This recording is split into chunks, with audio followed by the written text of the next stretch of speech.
we often hear that, that social media getting dopamine hit after dopamine hit. When we first get on social media for the first time or after a long period of time, the amount of dopamine that's released we think is quite substantial. It's novel. Remember, dopamine is about novelty, surprise, and the sense that we are on some exciting track. That's what dopamine is really about. It puts us into states of readiness, anticipation, looking, seeking, etc., almost always for things outside the confines of our skin.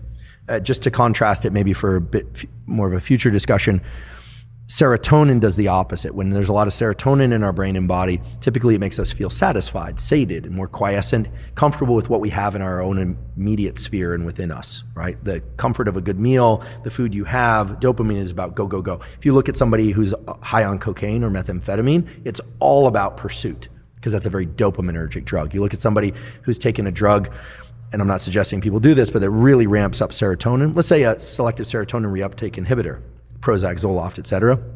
The side effects of those drugs, if the dosages are too high, lack of appetite, lack of libido. In nerd speak, we'd say signal to noise. So if you're reading some interesting things, this came out in the news, this came out, and then it's all of a sudden. So in general, when we are in pursuit of things, dopamine is quite high. So the thing about cell phones is when you first get on there, and you haven't, let's say you're no Wi-Fi on the flight or something, and you land, it can actually be quite stimulating. You get a lot of dopamine. Oh, there's this. Oh, there's that. But very quickly, when you're scrolling on social media, you're no longer getting the novelty, but you're continuing to do it, and you almost don't know why you're doing it. At that point, it shifts over to something that's a bit more like an obsessive compulsive behavior, where we can define an obsessive compulsive behavior where the obsession leads to a compulsion. So the obsession is a thought, the compulsion is a behavior, but the acting out of the compulsion merely serves to increase the obsession, right? This is very different than being obsessed with food or obsessed with cleanliness. There's no payoff. Right, exactly. There's no anxiety relief by carrying out the compulsion.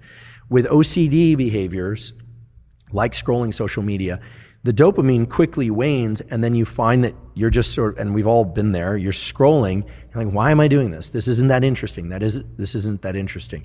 Now, the algorithms for social media are very clever, and I don't want to demonize it. I, provide a lot of my life is spent on, on social media now, but in the algorithms that they've incorporated function on the most powerful way to keep people doing a behavior, or an animal for that matter, is intermittent random reward, or random intermittent reward, that you don't know when you're going to hit the jackpot. So you're scrolling, and then you see something.